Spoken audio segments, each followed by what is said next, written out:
WECU 1570 AM and W298BX 107.5 FM, Winterville, North Carolina. WNOS 1450 AM and W272EK 102.3 FM, licensed to New Bern, North Carolina.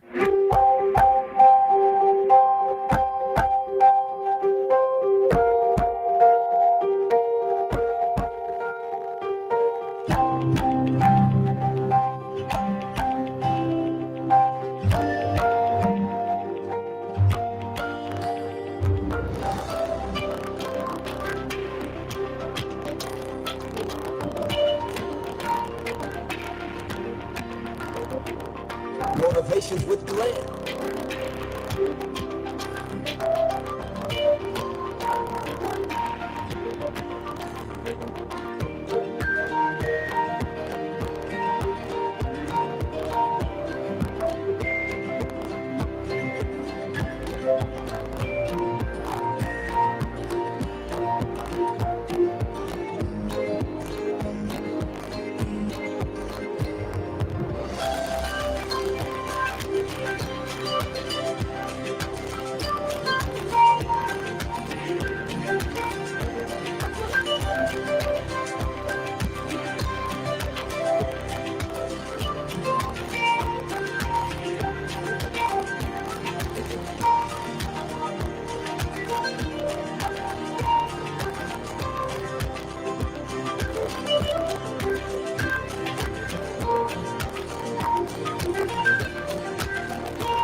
Good day, everyone. Thank you for tuning into Awesome Radio, 107.5 FM, 1570 AM, WECU. You are tuned into the Glenn Johnson Show, Motivations with Glenn, and Apostle Jacqueline Williams.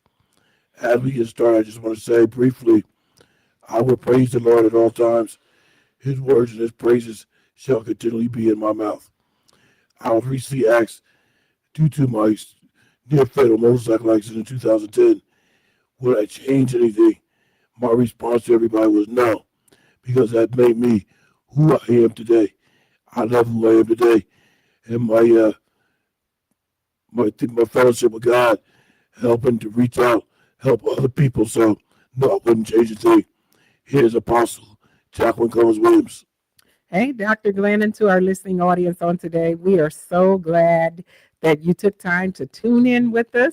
Welcome, welcome, welcome. We have another part 2 from our show on last week. And so I'm sure that we're going to give out some good things here and some more information. And we were talking about the freeze on the SNAP benefits on last week. And we have some new updates. And there were some things that I promised that I would bring to you. And I made sure that I found out this time. I didn't come back empty-handed, Dr. Glenn. I did what I said I was going to do. And you did it. And with that being said, here's the first audio clip of all that, and then we'll get to the document.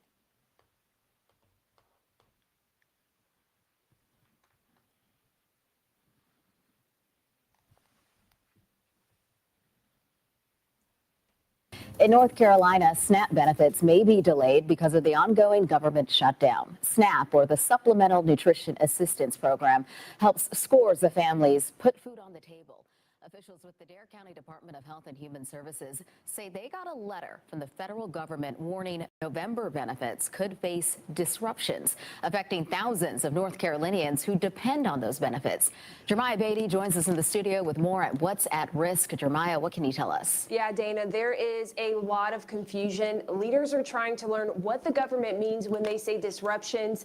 Does it mean benefits won't arrive on time or not at all? I spoke with the executive director of Beach Food Pantry in Kitty Hawk, North Carolina, who heard about the notice and is already preparing to help.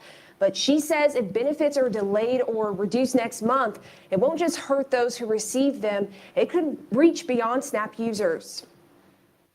The North Carolina Department of Health and Human Resources received this letter from the federal government warning food and nutrition benefits could face delays if the federal shutdown continues. The notice creates uncertainty for food pantries trying to support those in need. Know that the folks that are receiving these SNAP benefits are vetted and that they're, typically the most vulnerable. Elizabeth Silverthorne is the executive director of the Beach Food Pantry in Kitty Hawk. She's already hearing panic from families. Those folks are legitimately scared that they're not going to be able to have, food on their table and feed their kids. And, for seniors, they're not going to be able to eat. Silverthorne says in Dare County alone, 1,100 households and about 1,900 SNAP users would be at risk if cuts happen in November. But she adds even those who don't rely on food assistance programs are even struggling. We live in an area where they make more money than they would need to qualify for federal assistance, but they don't make enough to survive. Her food pantry is working to ensure people not only around Kitty Hawk are covered, but communities as far as Rodanthe don't go without. Shoppers in Currituck County say they are already seeing changes at the grocery store. Some are worried about talks of more programs on the chopping board. I understand steps have been taken to cover the military and all, but they're not covering everybody that needs to be provided for. It's a concern for this shopper because she feels many consumers are already having to make tough choices. I think they're going to be faced with doing without or eating lower quality. Other shoppers like Gunnar Langley, who is expecting his first child, is noticing expensive prices, but is adjusting to the times. Everything's definitely higher, going up little by little. It's definitely wearing a hole in people's pocket. Governor Josh Stein issued a statement about the notice sent out to several North Carolina counties. Governor Stein says the longer the federal government remains closed, the more families will hurt. He noted more than 800 National Guard members missed their paychecks and warns more active duty service members in North Carolina could be at risk if Congress doesn't act before the end of the month. Now, Governor Stein also pointed out that more than 1.4 million North Carolinians rely on programs such as SNAP, and over 260,000 women and children depend on the WIC program. He's calling on lawmakers in Washington to end the shutdown, saying every day that passes puts more pressure on families. Jemai Beatty, 13 News Now. Okay, that was the audio clip on the state SNAP recipients worry about benefits amid government shutdown. I possibly have 4.5 minutes. Oh, yeah. Dr. Glenn, I want to say that we are very glad, from just last week to this week, to know that many people received their benefits or partial. A lot of them received partial benefits, and some are still waiting, but a lot of people did receive some portion of the benefits, and that the emergency conditions that we saw on last week, or even the panic and anxiety that people were feeling, didn't come to pass. They received some of their benefits, or there are some that received all. Dr. Glenn? Yeah, and if you will go to page 2 of that document, it does say that SNAP recipients in the state of North Carolina receive any November benefits. And it says that partial SNAP benefits loaded onto EBT cards in North Carolina. Full benefits could be added as soon as this week. That was posted on Friday, November 7th. I possibly have 3 minutes. Yes, so, like I said, we're grateful to see that it's not as bad as it was. But then now, Dr. Glenn, before we get ready to go out on our first break, I have a couple of questions. I'm the questionnaire here. There was a big number, 13 million that was pulled over, and I believe that some of that money was donated by other people to take care or to fuel the food banks, just in case the SNAP benefits didn't come through. So now I'm wondering what happened to the money. Did they take it and put it back? Because if this was emergency money, then it should have been returned to the emergency fund. But what about the people that donated lots of money? What happened to those funds at this point? I wonder, I may have to, call up the governor or somebody. I didn't see anything.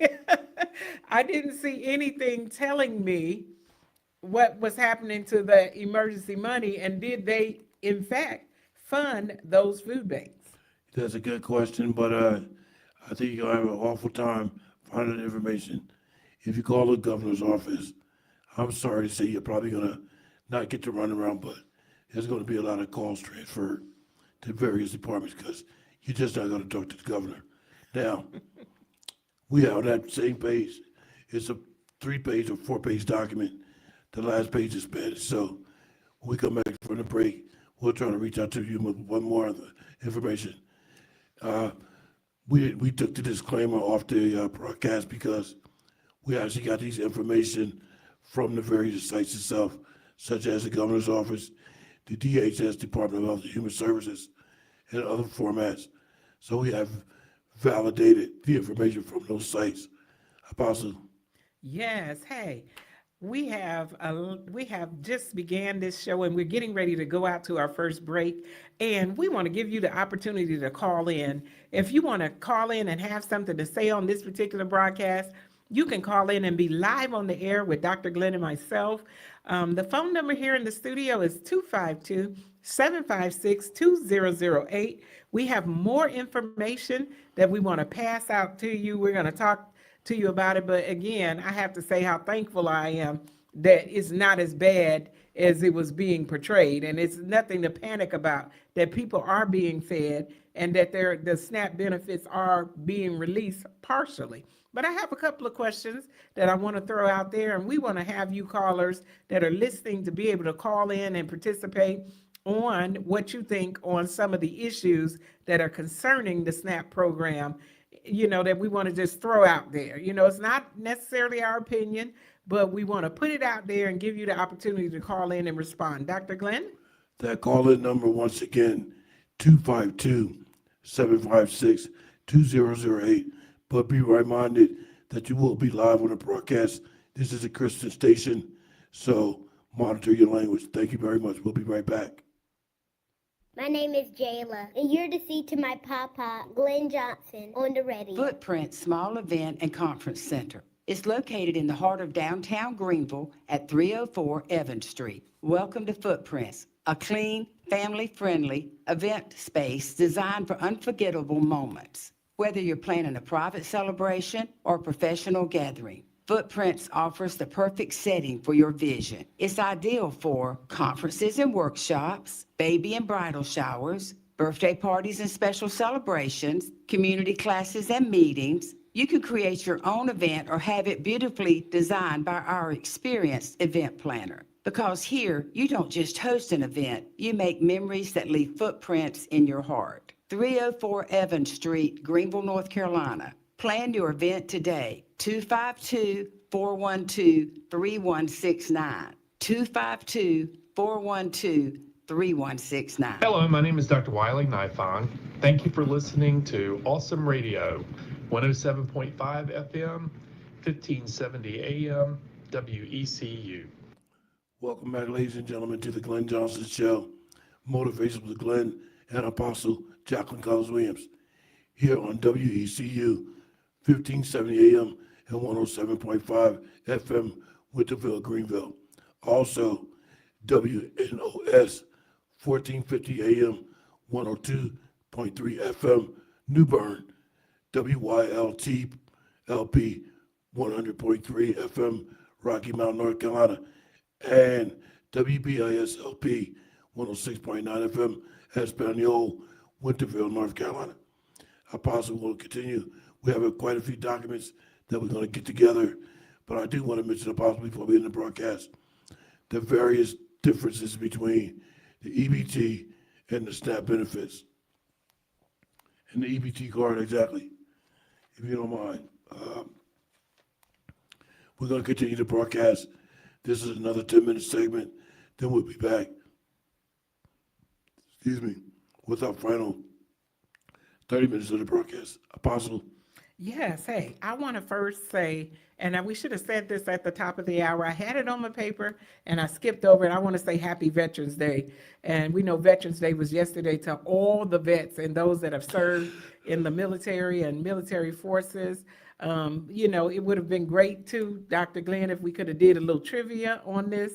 And so we may look at that on the next Veterans Day. But it's also Thanksgiving, the month of Thanksgiving. And so I know we're going to do something on Thanksgiving this month before the month is over. Absolutely.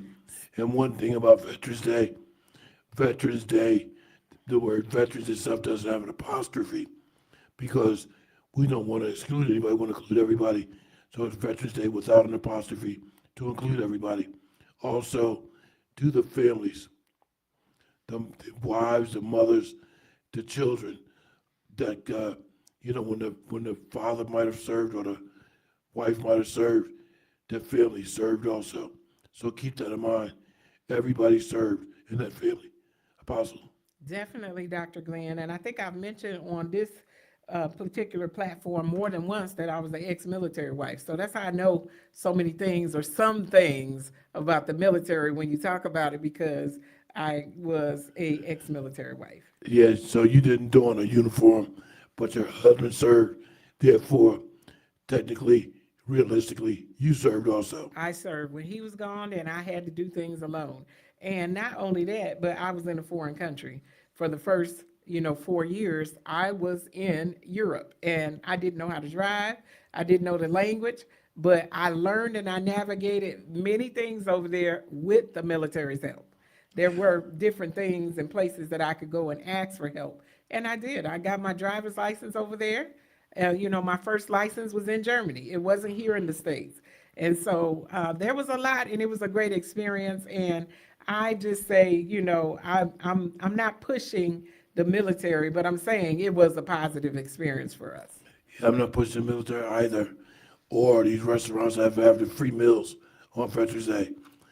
And I changed up. I attended one yesterday, not 3 or 4 like I normally do. I attended one restaurant. I waited for an hour to eat, but it was absolutely good. I'm not gonna mention the name, but people that know me know where I was at. Well, Dr. Glenn, so you're hitting up 3 and 4 on the day of Veterans Day. Yeah, but I narrowed it down to one. So you narrowed it down to one, and you had one meal instead of 4 that you would normally have on the other. Actually, I had 2. You had 2, okay. Wow, still. I know that there were some people that do that go from one place to another, but the lines are usually so long. From what I remember on Veterans Day, those restaurants, the lines are pretty long. And so I applaud anybody that waits. That second one I was at, the line was astronomical. But like I said, I was an hour early, so I waited.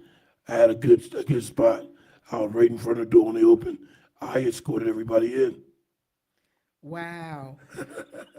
Dr. Glenn, I just can't believe you're eating more than one meal. Yeah, because what happened was the first one, I got a free cup of coffee, a half a tuna sub, and a free car wash. Okay, so you were restaurant hopping.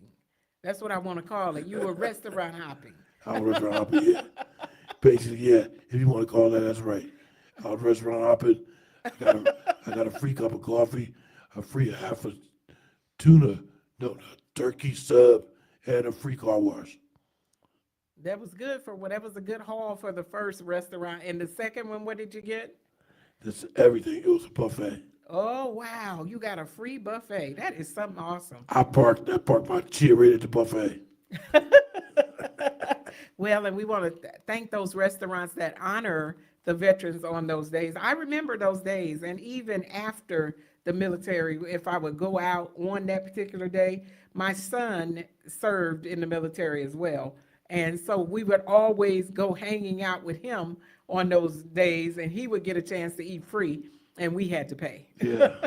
So that's how I know a little bit more about it and how the lines are so long. I wanted to say here and start out before we go right back into our subject today about the SNAP recipients, that the government shutdown that resulted in the SNAP benefits delay is the longest in American history. This is the longest government shutdown. And I can remember back myself, Dr. Glenn, for a few years or a few terms where they were threatening to shut down the government, and they were working on whatever it is that they're working on at this time with the budget or whatever they're trying to do, and they never got to this point.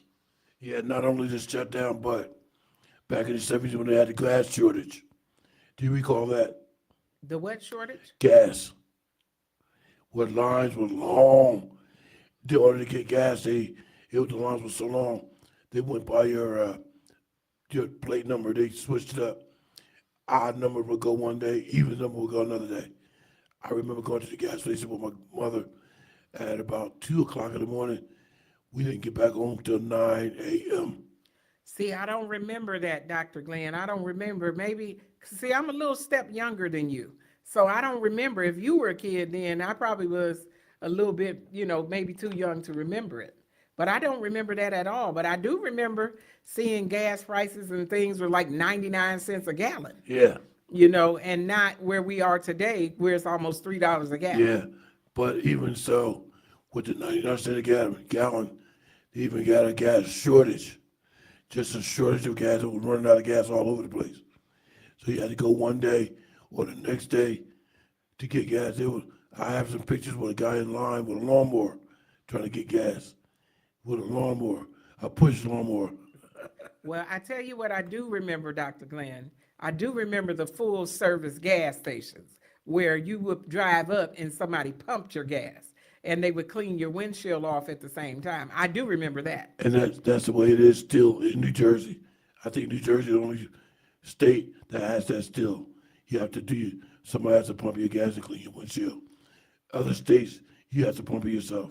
Well, we know right here where we're at that we have to pump it ourselves, but I would love to have that service. I probably would beeline to a gas station that offered that just because you don't want to get out and pump the gas. It would be great to have one of those stations. I'm just throwing out a business idea to somebody here that maybe you can grab it and pick that up and do that particular full service station. And I was going to say that you just don't want to get out of the car, right? I don't want to get out of the car.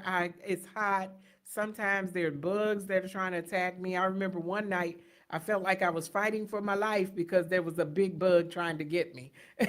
So I really would. The luxury of that would be great to have somebody pump it for you.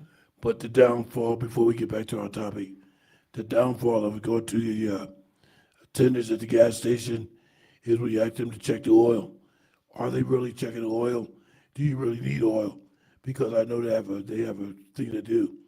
They'll pretend that they put the oil in your vehicle where they're covering up the bottle nozzle. You think that oil is being inserted in your car when it actually is not. Then they'll take the bottle out of the oil filter well, put the cap back on it, and put it back on the shelf. So those are some of the things they were doing. Wow, Dr. Glenn, that's something. Of course, with every system, there's going to be people that take advantage of it and people that are not honest that work within that system. But, you can't fake put no gas in because that hand is either going to move or it's not. And so that's why I would love to have that service reinstated. I would say something, but I don't want to incriminate myself. So I'll leave that alone. We'll be right back, ladies and gentlemen. Awesome Radio 107.5 FM. I am Miss Mary Cox. I'm Killer Thigpen's mother from Awesome Radio. Awesome Radio Network, WECU, 1570 AM, 107.5 FM, WNOS, 1450 AM, and 102.3 FM. Can one of your church members sue the church? Stay tuned. If you're in ministry, today's legal alert is just for you. Here's attorney David Gibbs Jr. I truly wish I could say it didn't happen, and it absolutely shouldn't happen, but the short answer is absolutely yes. Church members sometimes sue their own church. They can, and they do. We have sadly had to defend numerous churches from its own disgruntled members.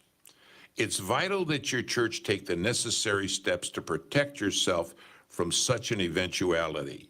We strongly recommend that you have specific language present in your bylaws to address these situations.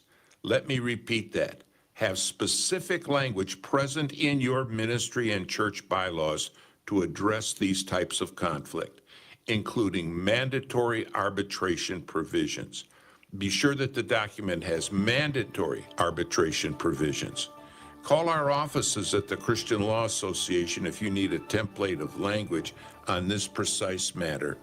Call the Christian Law Association 24 hours a day for legal support. Call 888-252-1969.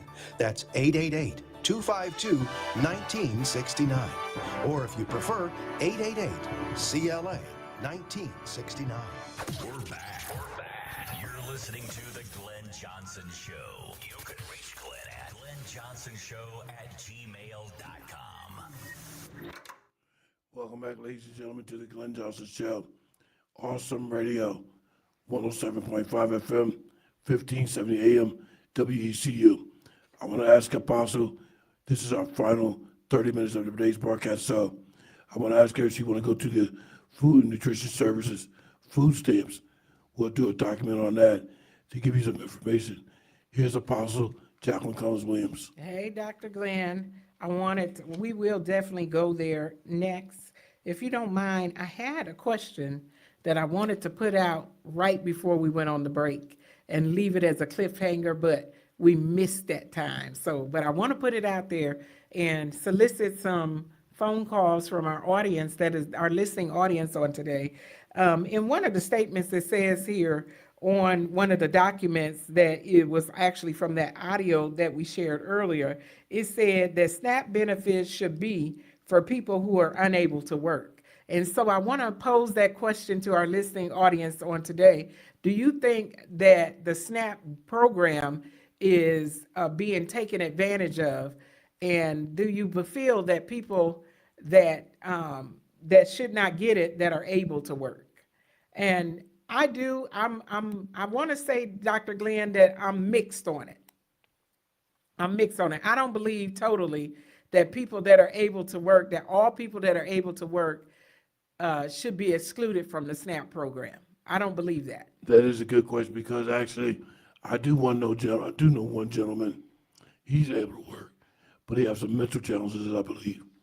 And that mental challenge is what keeps him from physically working. So he's on the EBT card. He has a EBT card that's loaded every month. Rather than SNAP, he has an EBT card, but he's able-bodied, able to work. I think he's held back. It's just his mental capacity. Yes, so I do, and I would have mentioned that as one, Dr. Glenn. So the way that I feel about that, and this is strictly my opinion, it's not Dr. Glenn's, it's strictly mine, it's not the radio station's, it's mine and mine alone, and I stand with that. And no, you can't call me about this, but Dr. Glenn, what I feel about that is that I feel like there are people that are on getting the SNAP benefits and they have they're not mentally capable of working, but they also need to be identified. Yeah, that's right. I think that that's where the issue comes in, is that there are people that are getting, and they look like, well, man, he should be overworking or she should be overworking, but they have not been identified by the system that they are mentally disabled and not able to work. Yeah, on one of the documents, it does mention facility. And I know this gentleman had attended this facility. It's for medical treatment. I know one is in Greenville, and I'm trying to think of the name of it, but I can't. But if they're getting care and they're under where they're getting some type of care or seeing a doctor about it or some type of medicine for it, I think that there is an exclusion that should be there with those that are mentally disabled. But those that are mentally disabled, but yet they have not been identified, they need to go and they need to be checked and they need to be identified so that it doesn't look like you have people that are able to work and they're, taking advantage. It looks like they're taking advantage of the system while others are not. I also believe yes and no. In that case, Dr. Glenn, I believe no, that people that are mentally challenged, that are not able to hold a job, they should be able. It's a touchy subject. That one gets to be a little bit of a gray area, I feel like, for me.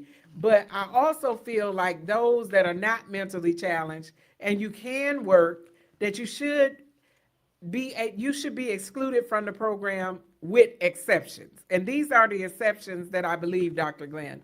I believe that if you lose your job and you're able to work and you need help, just for a little while you're in between jobs, I do believe that they should give benefits to those people to help them, because you're in a time of need. But I do believe that there should be a cap on it, that you should not be able to stay on that particular system when you're able to get up and work and just be on it for years and years and years because you lost your job. Yeah. I believe that there should be a cap, that there should be a cutoff time. And after that cutoff time, 6 months, 9 months, and after that time, you should be able to get back up and get another job.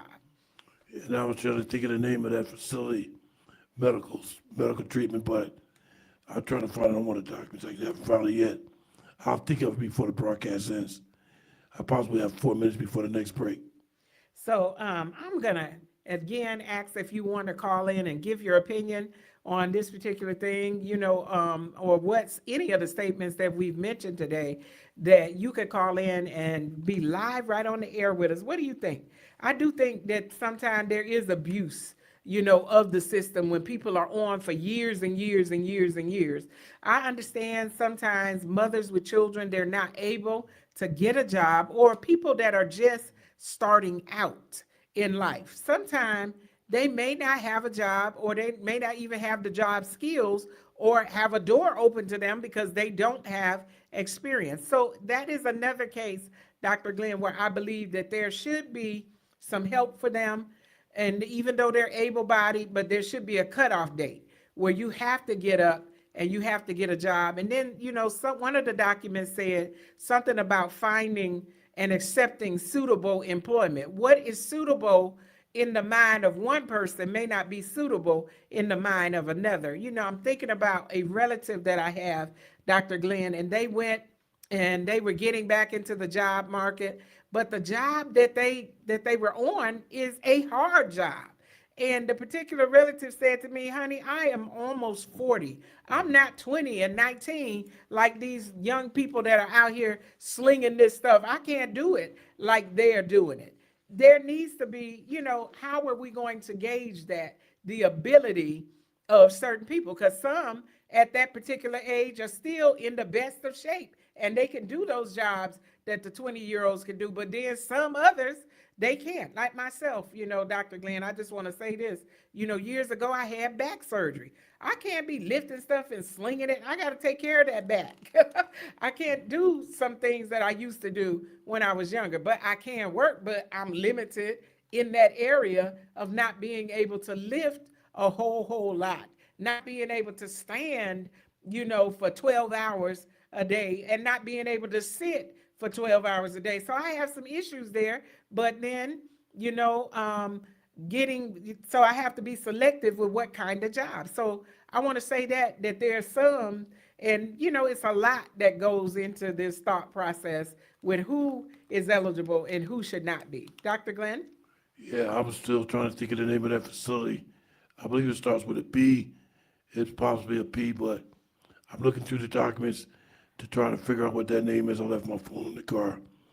I'm just trying to think of the name so I can bring that forth to our listening audience. And then the one other thing I want to say before we move on is that there are people that do work and they struggle with not having enough to feed their family. They're paying their bills, they're working the maximum hours, and some even work 2 jobs and still don't have enough to pay their bills, because sometimes what is considered by the state is enough to live on is not enough to live well. It's just enough to bring you a step over the poverty level. And so people, they don't expect you to have a car note. You have a car note, you have to have insurance. There are things that your kids need that they have to have yearly, including new clothes and things that they make. I mean, my goodness, as the woman said on the particular recording, there are people that work, but they still don't make enough to make it. And those are people that may need the SNAP benefits, and they also work. Dr. Glenn, what do you have to say? I think you said it exactly, what people need to hear. And I think on one audio was something about the people that need to work, and particularly some folks in Greenville, North Carolina. Did you recall that, seeing that? As a document? Well, yeah, I think it was on one of the documents, yeah. I think it was on the audio that it mentioned that. Oh, yeah, that might be right. Maybe we'll have to play that audio before we leave the broadcast, because we still have 10 more seconds coming up if you take us up to the break. Hey, We still have a few minutes, 2 10-minute segments, and you can call in and be live on the air right here with me and Dr. Glenn. Let us know what you think about it. I know I missed a few areas and a few things, but this is not the end all to be all. Hey, we will be right back from this break in a moment. Awesome Radio. We'll see you in a moment. Keep it locked right here to the Glenn Jonson Show. This is Bible Principles with Dr. Gene Getz. Psalm 79 describes a dismal and gruesome scene. Jerusalem had been destroyed by the Babylonians. Listen to what one of the sons of Asaph wrote. God, the nations have invaded your inheritance, desecrated your holy temple, and turned Jerusalem into ruins. They gave the corpses of your servants to the birds of the sky for food, the flesh of your faithful ones to the beasts of the earth.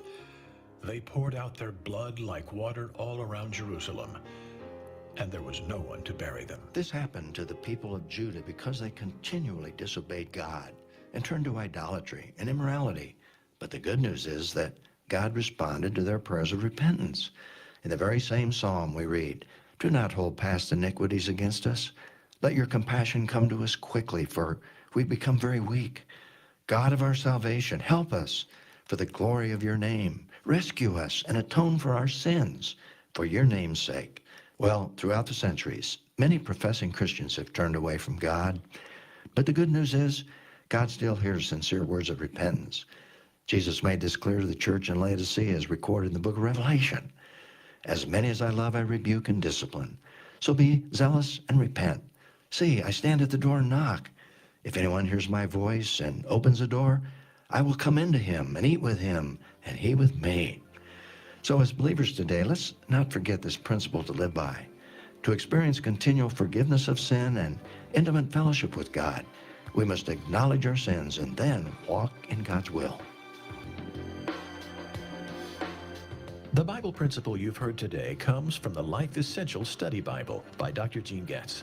To hear today's principle again, go to BiblePrinciples.org. You're listening to our newest edition of the Awesome Radio Network, WNOS, 1450 AM and 102.3 FM, New Bern, North Carolina. The Awesome Radio Network would like to thank all veterans and their families for your willingness and sacrifice for the freedom of this country, the United States of America. Thank you for your service. God bless you. We are Awesome Radio Network.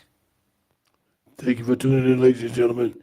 You're still tuned into the Glenn Jonson Show.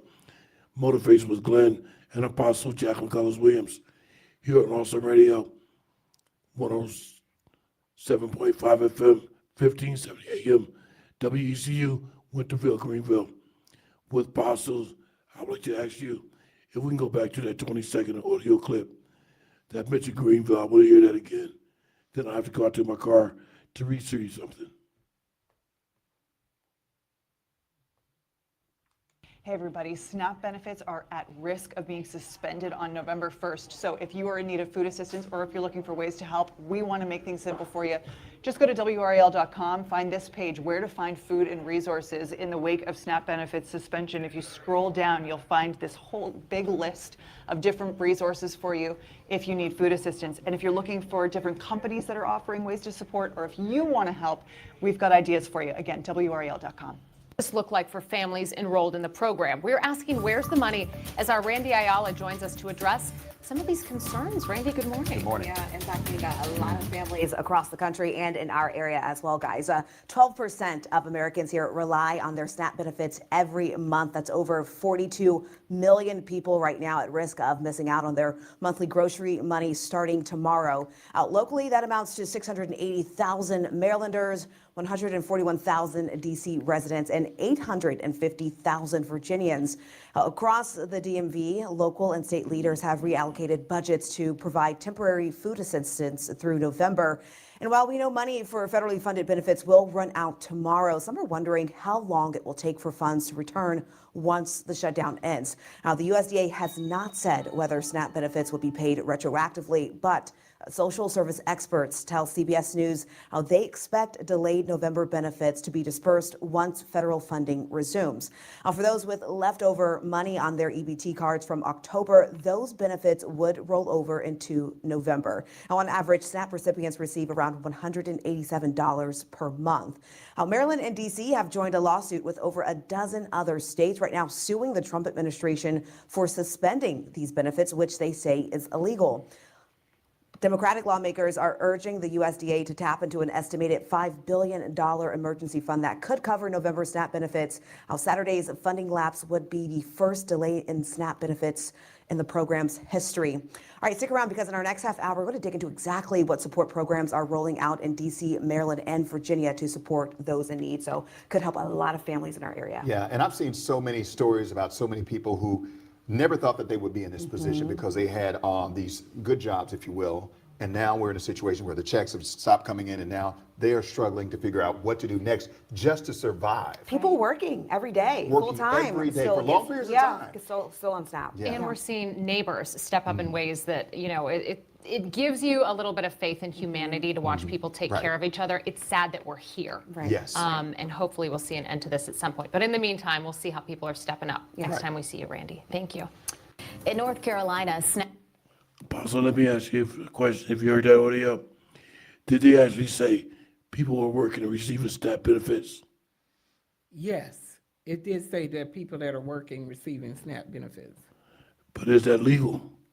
Well, we just talked about it, Dr. Glenn, that Yeah. sometimes people work and they still need to receive SNAP benefits because you don't make enough money. I just need somebody to just picture in their mind, and this is one of the things that I've asked in my mind before.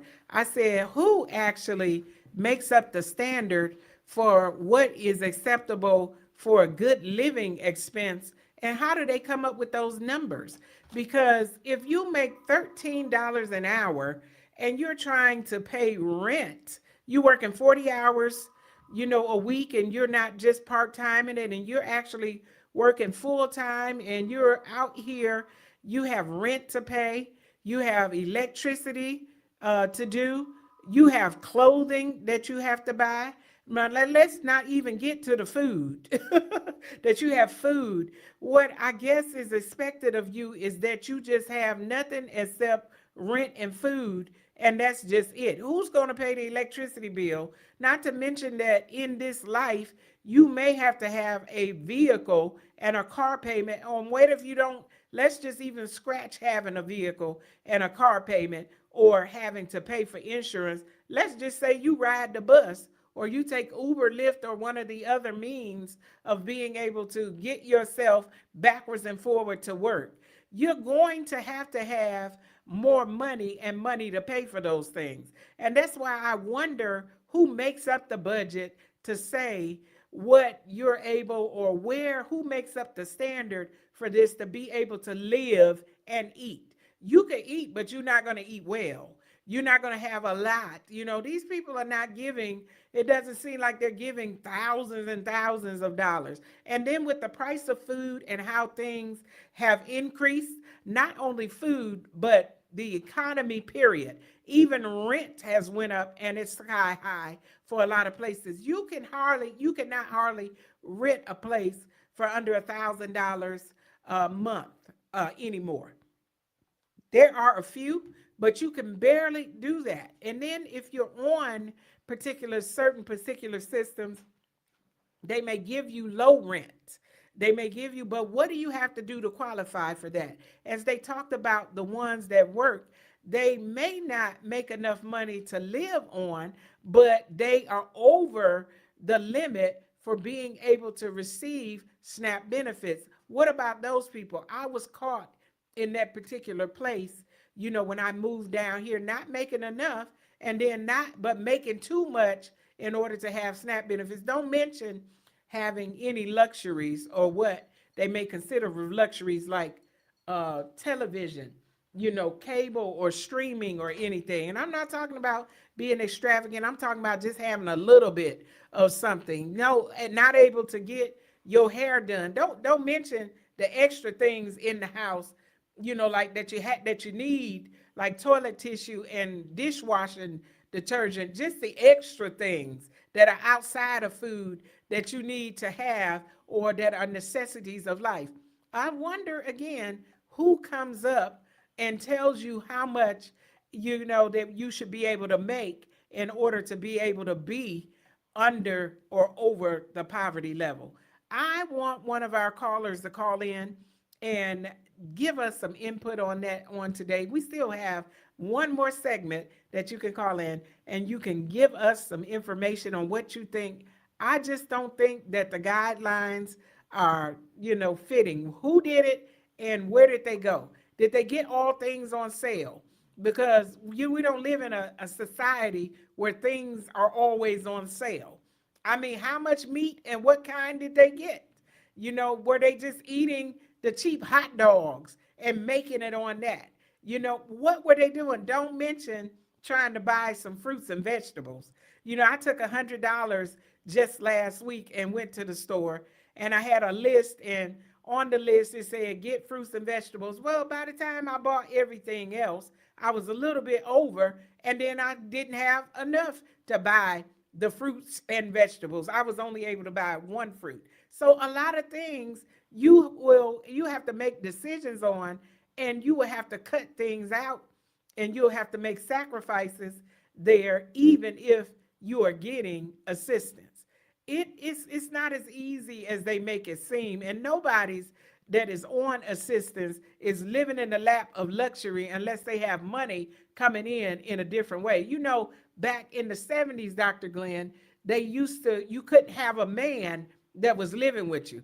A lot of times now, the ladies, they on all of these systems and getting all of these things, and they got a man helping them. You used to couldn't have that. They would come to your house and look for the man. You couldn't have it. You used to get visited to make sure that you weren't living an extravagant life. Dr. Glenn? Also, they would cut you off. I remember that. Yeah, they would definitely cut you off. Yes. If they found a man in your household. Well, a lot of them now, and that's how they're living. Those, to me, those are the things that are taking advantage of the system, because that man can be there and not contributing to the family, but he could be there living off and eating the children's cereal and right over there. And I know that it's people's business with how they live. But if you own the system, I believe you have a responsibility to be honest about the amount of money that you actually have coming in. Yeah, which is why for this last 10 minutes, I want to go back to explain the difference between the EBT and the card. What is that card again? EBT is a SNAP benefit. I'm going to give you an explanation of that. So we'll be back with our final 10 minutes. My name is Jayla, and you're to see to my papa, Glenn Jonson, on the radio. Okay, we're back right quick. Now we want to get into SNAP versus EBT card. What's the difference? SNAP is the government program that provides food assistance, while an EBT card is the physical debit-like card used to access bills benefits. You can't use SNAP benefit without an EBT card. Bank account. EBT cards can also be used for other state benefits like cash assistance, TANF, or Medicaid. So it's possible to have an EBT card without any SNAP benefits on it, because that card maybe just for medical, rather than have benefits on it. Apostle, you see that? Dr. Glenn, that's the one that you had last week, and I didn't bring it in here. So you want me to talk about which portion of it? Yes, I think it's at the top portion. SNAP is the name of the government program that provides food assistance, while the EBT card is the physical debit-like card used to access those benefits. You can't use SNAP benefits without an EBT card. So you're gonna have to have the EBT card, and the EBT card is a system used to spend the SNAP funds, similar to how the ATM card is used for a bank account. EBT cards can also be used for other state benefits like cash assistance, the TANF, or Medicaid. And that's the part. So you can use the SNAP benefit just for to access your money funds or medical benefits. Yes. So, Dr. Glenn, I have no clue about the Medicaid part, but I thought that if you were on Medicaid, that you had a different card that said Medicaid because Yeah. because it can't be all on the SNAP card because some people get Medicaid and they don't get SNAP. They don't get any SNAP benefits. So you're not handed out the EBT card unless you're getting, it has to be that you're getting both. And that's what I'm thinking because, yeah, the Medicaid card is separate. There's a separate card for that. Yes, so before we go off, I want to make sure that I gave and I kept my word. I did go look up on the DHS site and I looked up where the food banks are. That's what I said I'd bring back, Dr. Right, Glenn. that's right. I do not want to close this show without keeping my word, and I did. I went and it had you to put in your zip code. So I put in the zip code, and these are the food pantry places that it gave out. These are the names of the places, and I also have the address. If you want that particular document, we can have Dr. Glenn to email it to you, so you can email Dr. Glenn and he'll give it to you. But I want to say, it says here, the Memorial Baptist Church, and the address is 1510 Greenville Boulevard. And it says Tuesdays 1 to 2. And second and fourth Tuesdays drive-through. It says St. James Methodist Food Pantry. The address is 2006 6th Street, Greenville, North Carolina. And there's one more here. It says St. Paul Episcopal Church Food Pantry. The address is 401 East 4th Street, Greenville, North Carolina.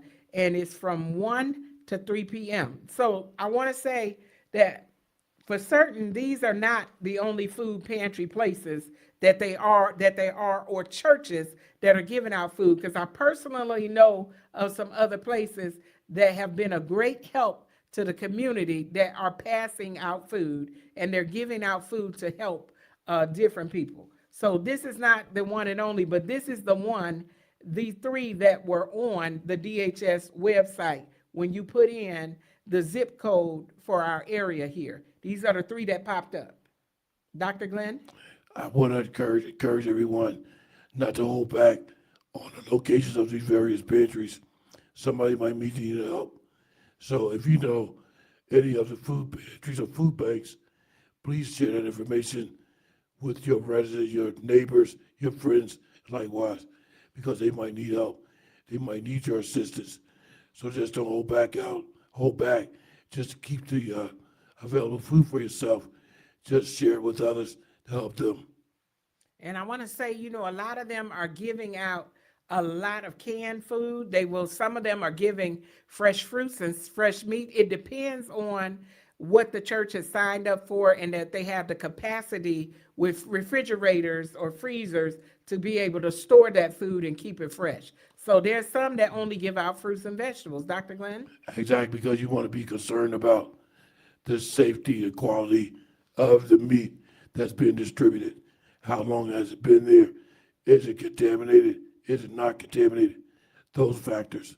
So you definitely want to make sure that you're not receiving food that might have been compromised. Right. So they want to have the facilities to keep it cold. So that's going to determine also what the different places or organizations or churches are giving out, because they have to have the facilities to keep that food cold. Yeah, even like when you go to these fairs and different things, don't think that the health department hasn't been there to examine these trucks.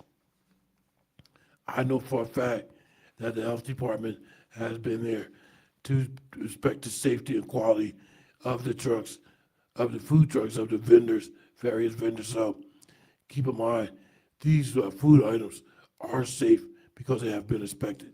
Well, Dr. Glenn, I don't know, but I'm going to say this because I've been to many fairs. And maybe they have the inspection there, but some of the people I've seen that were serving the food, at least in other states that I lived in, it looked like they just went and picked someone up that needed a place to live and maybe hadn't always, I don't know how it looks down here, but I know where I came from. It looked like they were giving people jobs that were homeless. Yeah, their fingernails be dirty looking and all kinds of stuff. That's possible. You want to make sure that they wash their hands safely and correctly That is the number one thing. Just make sure that you're not eating something that might be cross-contaminated. Well, I seen a few things from the fair and it looked very good. The food looked wonderful.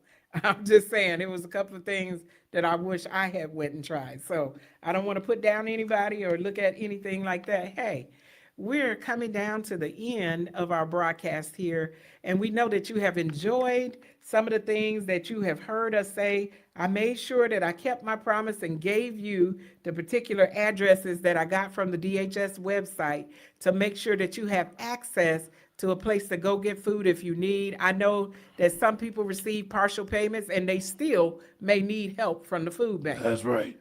And please don't hesitate to email me should you desire any of the information that we shared today. My direct email address is Glenn, Glenn Jonson Show @gmail.com. Once again, that's Glenn with 2 N's, Jonson Show @gmail.com. I want to thank everybody for tuning in. Hope this information has been very valuable.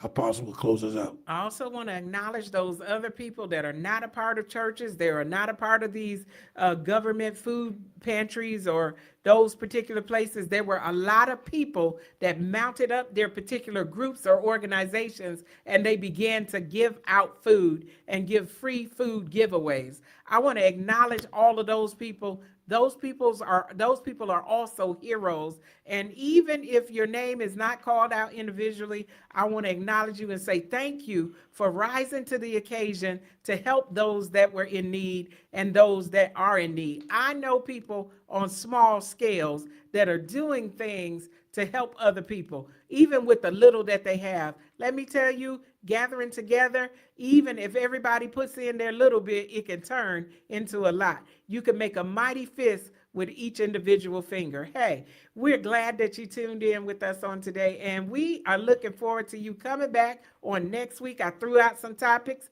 Keep your ears open and keep your mind open. We will be coming forth with new things on these coming weeks. God bless you on today. Dr. Glenn? I just want to say we'll be back next week. Hopefully we'll bring forward some safety tips and some other concerns about the Thanksgiving holidays approaching. So please join us next week for another fabulous broadcast here on the Glenn Jonson Show, Motivations with Glenn and Apostle Jacqueline Williams. Apostle will close out the broadcast for 20 seconds. Hey, be safe, and we're looking forward to you coming right back here next week. We're going to have something else that we're going to be excited about and to share with you. Hey, we're looking forward to seeing you on next week. Hang in there with us, and we know you enjoy the show. Email us and tell us how you're enjoying these particular shows and topics. Hey, we'll see you right back here next week. This is the Glenn Jonson Show on Awesome Radio. I am Miss Mary Cox. I'm Killer Thigpen's mother from Awesome Radio.